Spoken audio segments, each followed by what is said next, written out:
Anya Petrova never imagined her wedding day would feel like a funeral.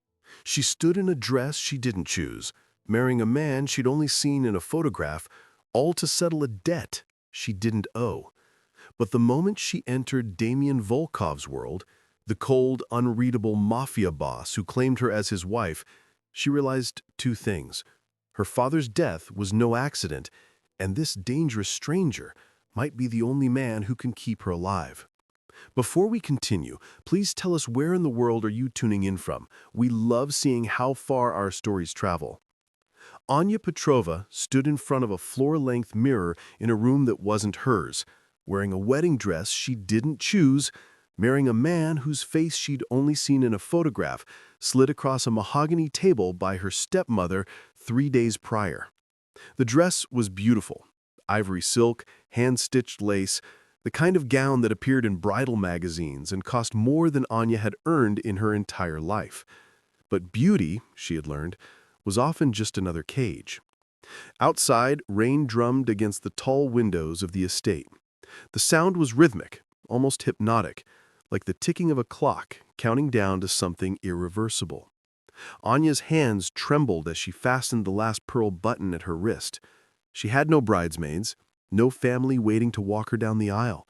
Just Viviana, her stepmother, standing in the hallway beyond the door, smoking a cigarette and checking her watch, as if this were just another business appointment. And in a way, it was. Because Anya Petrova wasn't getting married for love.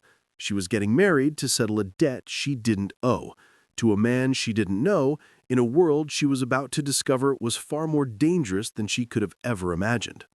For most of her 24 years, Anya had lived quietly. Too quietly, some might say. After her father died when she was 17, she'd retreated into herself, into books, into research, into the safe, predictable rhythm of a life that asked nothing of her except that she stay small and stay silent. Her father had been a brilliant man, an engineer who developed a revolutionary logistics technology, something about encrypted supply chain tracking that Anya only half understood. He'd been proud of it, protective of it, and then, suddenly, he was gone. A heart attack, the doctor said. Stress, they whispered. But Anya remembered the late-night phone calls, the tense meetings in his study, the way his hands shook when he thought no one was watching.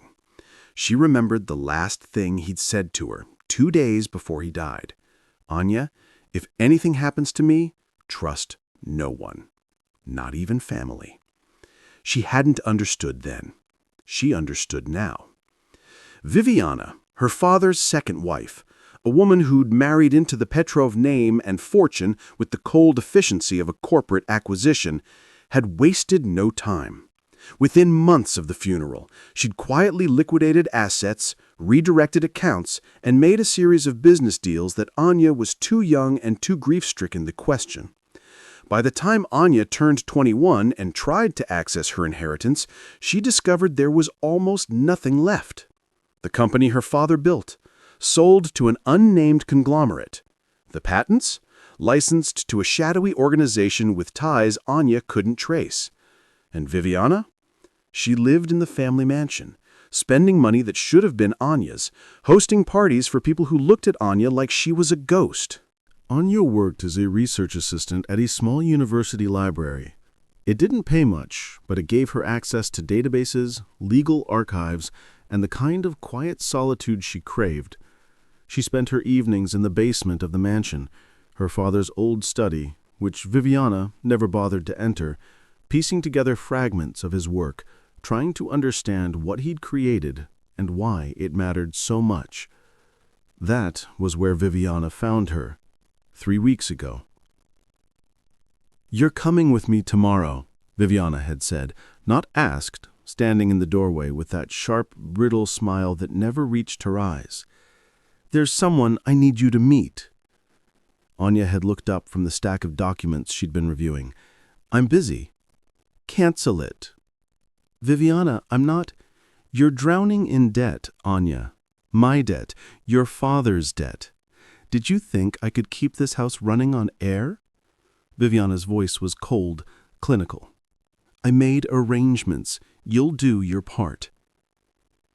The meeting had taken place in a private room at an upscale hotel. No windows, no warmth, just a long table, 2 lawyers, and a man Anya would later learn was a representative of the Volkov organization, a name that meant nothing to her then, but would soon mean everything. The terms were simple. Viviana owed a debt, not money exactly, but something more complicated. Restitution for a betrayal, a breach of contract involving her father's company. The organization wanted control of the technology, full, legal, uncontested control. But there was a problem. Anya, as her father's biological heir, held a legal block, a clause in the original sale that required her signature to finalize the transfer. Viviana had tried to bypass it. She'd failed. So the organization proposed an alternative: marriage. Anya would marry Damian Volkov, the head of the organization. The marriage would legally consolidate the asset. In exchange, Viviana's debt would be cleared, and Anya would be protected. That was the word they used. Protected. As if she were a fragile thing that needed guarding, rather than a woman being sold like livestock. Anya had refused, of course. She'd stood up, pushed back her chair, and walked toward the door. That was when Viviana said, very quietly, "If you don't do this, Anya, they'll come for you anyway, and they won't be as kind as Damian Volkov." Anya had frozen, her hand on the door handle. "He's offering you safety, a name, a life. All you have to do is sign." And so, 3 days later, here she was, in a wedding dress, in a stranger's house, about to become Mrs. Volkov. She had no idea who Damian Volkov really was. The wedding ceremony lasted 7 minutes. There was no priest, no music, no guests, just a private officiant, 2 witnesses Anya didn't recognize, and Damian Volkov standing at the end of a cold marble hallway like a statue carved from ice and stone. He was taller than she'd expected, broader. His suit was perfectly tailored, charcoal gray with a black silk tie, and his face, angular, sharp-jawed, with eyes the color of winter storms, betrayed absolutely nothing. He didn't smile when she approached, didn't offer his hand. He simply waited, hands clasped behind his back, as Anya walked the length of the hallway alone. The officiant spoke in a monotone. Anya signed the certificate with a pen that felt too heavy in her hand. Damian signed without looking at her. And then it was done. "Congratulations," the officiant said, though his tone suggested he was reading from a script. Damian turned to Anya for the first time. His gaze was cold, assessing, the way a buyer might examine a piece of machinery. "You'll be escorted to your quarters," he said. His voice was deep, measured, with the faintest trace of an accent she couldn't place. "You're not to leave the East Wing without permission. Meals will be brought to you. If you require anything, speak to the house manager. Do you understand?" Anya stared at him. "I'm not a prisoner." "No," Damian said. "You're my wife. There's a difference." He turned and walked away before she could respond. The estate was vast.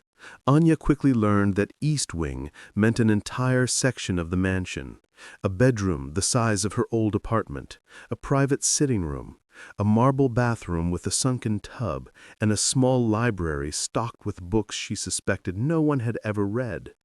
It was beautiful, luxurious, isolating. For the first 3 days, she saw no one except the house manager, a severe woman named Irina, who delivered meals on silver trays and answered questions with curt, one-word responses. Anya tested the boundaries. She walked the hallways, explored the library, tried the doors to other wings. Most were locked. The few that weren't led to empty rooms, where storage spaces filled with filing cabinets and sealed boxes. On the fourth day, she found the archive. It wasn't labeled, just a door at the end of a dim corridor, slightly ajar, revealing rows of metal shelves stacked with documents. Anya hesitated, then stepped inside. The room smelled like old paper and dust. She ran her fingers along the spines of binders, contracts, reports, financial statements dating back decades. Most were written in Russian, some in English, a few in languages she didn't recognize. And then she saw it. A folder labeled Petrova Logistics, Acquisition Agreement. Her father's company. Anya pulled the folder from the shelf, her heart pounding. Inside were dozens of documents, purchase agreements, patent transfers, legal clauses. She scanned them quickly, her trained eye catching inconsistencies, gaps, signatures that didn't match. And then, near the bottom, she found a clause she'd never seen before. Final transfer, contingent upon legal consolidation of heir's interest via marriage or binding contract. Her hands went cold. This wasn't just about debt. This was about control. Her father's technology wasn't just valuable, it was essential. And Damian Volkov hadn't married her out of obligation or kindness. He married her because he needed her. Anya didn't confront him immediately. She was smarter than that. Instead, she watched. She learned. She began to understand the rhythm of the house, the way security rotated shifts, the times when Damian held meetings in the West Wing, the encrypted phone calls he took in his study late at night. She started attending dinners in the main hall, sitting silently at the far end of the table while Damian discussed business with men who looked like they'd kill without hesitation. He never acknowledged her presence, never spoke to her unless necessary. But she noticed he was watching her too. The shift came during a meeting 2 weeks into the marriage. Anya had been sitting in the corner of the dining room, pretending to read, while Damian negotiated a deal with a man named Sergei. A rival, she'd gathered, someone whose cooperation Damian needed but didn't trust. The conversation was in Russian, fast and heated, but Anya had been studying the language since her father's death. She understood more than they realized. Sergei was lying. She caught it in the details, a discrepancy in the shipment routes he was proposing, a timeline that didn't match the logistics data she'd seen in the archive. If Damian agreed to this deal, he'd be walking into a trap. Anya set down her book, stood, walked to the table.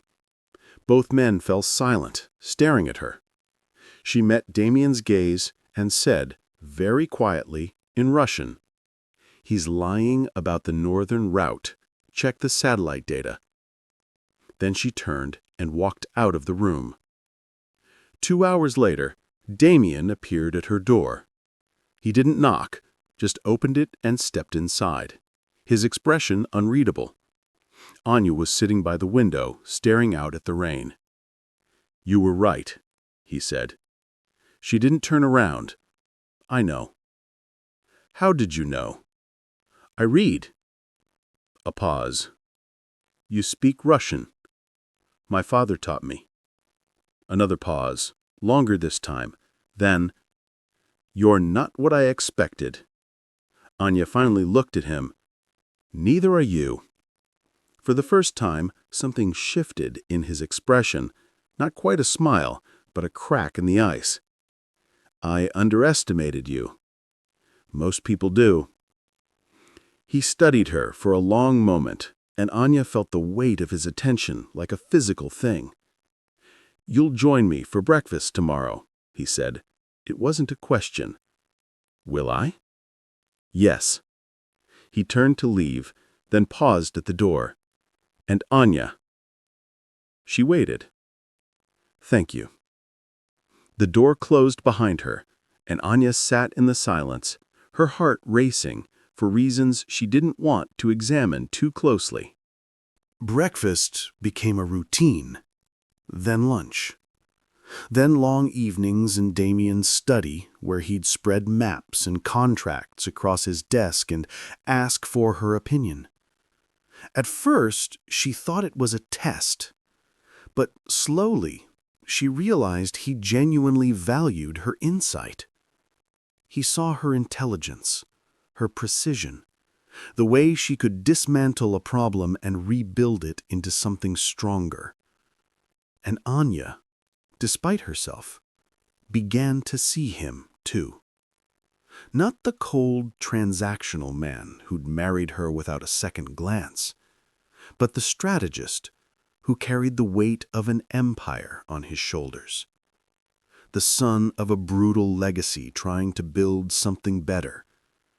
The man who, late at night, when he thought no one was watching, looked exhausted and alone. She saw the way he defended his people, the way he spoke to Irina with quiet respect, the way he never raised his voice, even when he was furious. He just went colder, sharper, more dangerous. And she saw the way he looked at her when she thought she wasn't paying attention. It happened on a Tuesday night. Anya was in the archive again, following a thread she'd uncovered in her father's old documents. She'd been searching for weeks, trying to understand the full scope of what he'd built and why it mattered so much. And then, buried in an encrypted file on an old external drive, she found it. A second contract. Not the one Viviana had signed. Not the acquisition agreement Damian had shown her, but a shadow agreement, a backdoor clause that gave the Volkov organization not just access to her father's technology, but permanent, irrevocable control. And the only thing standing in the way of its activation was her signature on the marriage certificate. She'd been the final piece all along. Anya felt the walls close in, the air in the archive suddenly too thin, too hot. She grabbed the drive and ran. She didn't make it far. Damian was waiting in the hallway outside her room, his expression dark. "Where have you been?" "Nowhere." She tried to push past him, but he caught her wrist. "Don't lie to me." "Let go." "Anya, you used me." The words exploded out from her before she could stop them. "This whole time you've been using me. The marriage, the partnership, all of it. It was just to get my signature, to complete your takeover of my father's company." Damian went very still. "You went through the archive." "I had a right to know." "You had no idea what you were looking for." "I found it, Damian. The real contract. The one that gives you everything." She yanked her wrist free, her voice shaking. "You didn't marry me because you needed to settle Viviana's debt. You married me because I was the only thing stopping you from total control." For a long moment, he said nothing. Then, very quietly, "Yes." The admission hit her like a physical blow. "But that's not why I kept you close," he continued, his voice low, urgent. "Anya, listen to me." "I'm done listening." She turned away, but he grabbed her arm, spinning her back around. "Your father's technology isn't just logistics, Anya. It's a weapon. A global tracking and control system that can manipulate supply chains, currencies, infrastructure. In the wrong hands, it could destabilize entire nations. That's why your father reached out to my organization. That's why he wanted me to have it." She froze. "What?" "He came to me 3 months before he died. He said he was dying, that he didn't trust Viviana, and that he needed someone ruthless enough to protect his work from the people who wanted to weaponize it." Damian's grip on her arm gentled, his voice softening. "He asked me to protect you, to make sure you were safe when they came for you. Because they will come for you, Anya. They already have. You're lying. I have proof. He took her to his private office, not the study where they worked together, but a hidden room behind a false wall in the West Wing. Inside was a single desk, a locked safe, and walls covered in surveillance photos, intelligence reports, and documents marked classified. Damian opened the safe and pulled out a folder. Your father's correspondence. Read it. Anya's fans shook as she opened the folder. Inside were letters, handwritten in her father's familiar scrawl, addressed to Damian Volkov. They detailed everything: the technology, the danger, the syndicate hunting him, his terminal diagnosis, and at the end, a single request. Protect my daughter. Marry her if you must. I know what your world is, Volkov. I know what you are, but you're the only one I trust to keep her alive. Anya's vision blurred. He planned this? He gave me everything I needed to secure the technology, but he made me promise I'd never tell you unless you discovered the truth on your own. Damian's voice was raw, stripped of its usual control.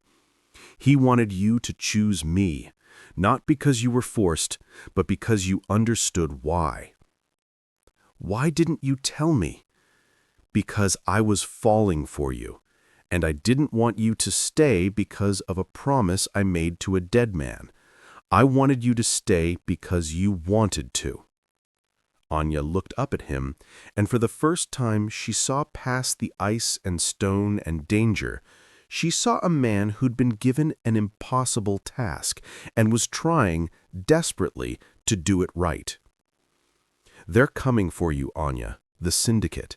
They know about the marriage, about the transfer, and they will kill anyone who stands between them and that technology. Then why keep me here? Why not just let me go? Because I won't let them have you. His voice was fierce, absolute. I don't care what the cost is. You're mine to protect now, and I don't break my promises. The attack came 2 days later. Anya was in the library when the alarms went off, a sharp, piercing wail that echoed through the entire estate.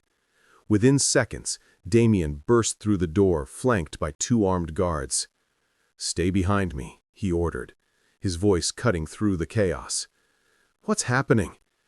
"They breached the perimeter. We're moving you to the safe room." But they didn't make it. Halfway down the corridor, gunfire erupted, sharp cracks that echoed off marble walls. One of the guards went down. Damian shoved Anya into an alcove, shielding her with his body as bullets tore through the air. Anya had never seen him like this. Not cold, not calculating, but raw and ferocious, moving with brutal efficiency. He returned fire, his movements precise, lethal. When the corridor finally went silent, 5 bodies lay scattered on the floor. Damian turned to her, checking her for injuries with hands that trembled just slightly. "Are you hurt?" "No, I'm fine." He pulled her close, his forehead resting against hers for just a moment. "I'm getting you out of here." The safe room was deep below the estate, a fortified bunker with steel walls and enough supplies to last weeks. Damian locked the door behind them and finally let himself breathe. They'll regroup, but we have time. Anya sat on the edge of a cot, her hands still shaking from adrenaline. "You almost died for me." "I'd do it again." "Why?" She looked up at him, her voice breaking. "Why does it matter so much to you?" Damian knelt in front of her, taking her hands in his. "Because you're not just a promise anymore, Anya. You're not a transaction or an asset or a piece on a board." His voice was quiet, steady, and utterly certain. "You're the only person who's ever looked at me and seen something worth saving. And I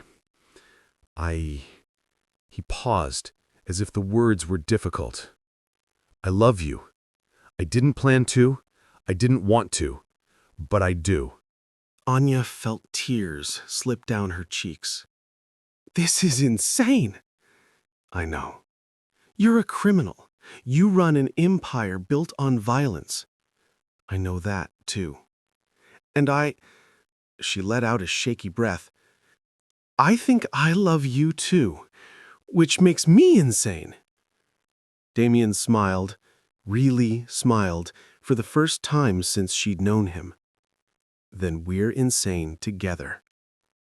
He kissed her then, slow and tender and fierce all at once, and Anya kissed him back, pouring every complicated, impossible feeling into it.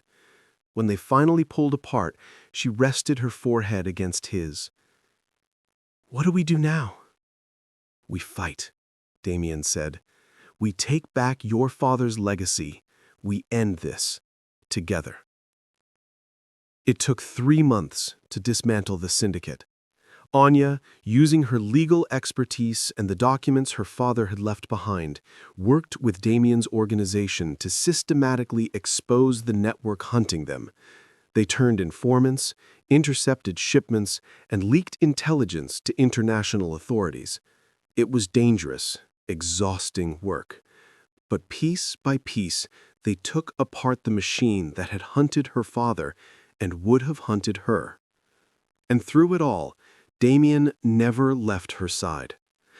The final transfer of her father's company back to Anya's name happened on a quiet morning in late spring. Damian had arranged everything, a legal contract that gave her full ownership while granting his organization an exclusive licensing agreement. It was fair, equitable, the kind of deal that honored both their needs. You didn't have to do this, Anya said, signing the last document. Yes, I did. Damian looked at her, and there was something soft in his expression now, something that hadn't been there in the beginning. Your father trusted me to protect you, but he also trusted me to give you your freedom. This is yours, Anya. What you do with it is your choice. She stood, walked around the desk, and kissed him. I choose you. Weeks later, while sorting through files in her father's old office, now officially hers, Anya found one last document. It was tucked into the back of a locked drawer, sealed in an envelope with her name written in her father's hand. Inside was a letter. My dearest Anya, if you're reading this, then I'm gone, and you've learned the truth. I'm sorry for the pain this has caused you. I'm sorry I couldn't tell you while I was alive. But I need you to understand. I didn't choose Damian Volkov because he was powerful or dangerous. I chose him because, in a world full of predators, he was the only one who would keep his word. I chose him because he would protect you. I chose him because I knew, somehow, that he would see you the way I do, as brilliant, as strong, as irreplaceable. I know this path has been hard. I know you've had to be braver than anyone should have to be. But I also know you, Anya. And I know that when you find someone worth fighting for, you'll choose love over fear. I hope he proves me right. I love you. Always. Dad. Anya sat in the quiet of her father's office, tears streaming down her face, and felt the weight of everything, the loss, the love, the impossible, beautiful mess of it all settle into something like peace. Her father had orchestrated this, all of it, not as a curse, but as a gift. He'd given her the one thing he knew she'd need most, a protector who would become a partner, a transaction that would become a love story. And in the end, the man she'd been sold to had become the man she chose. Sometimes the safest heart hides behind the most dangerous eyes. Sometimes love finds you in the last place you'd ever think to look. And sometimes the people who love us most make impossible choices to keep us safe, even when we don't understand them. Anya and Damian's story began with a contract, but it became something else entirely. A partnership built on trust, respect, and the kind of fierce, complicated love that only comes from truly seeing someone's flaws, scars, and all. Would you have trusted him? Would you have stayed? Tell us below. If you want more stories like this one, make sure to like, subscribe, and turn on notifications so you never miss the next chapter.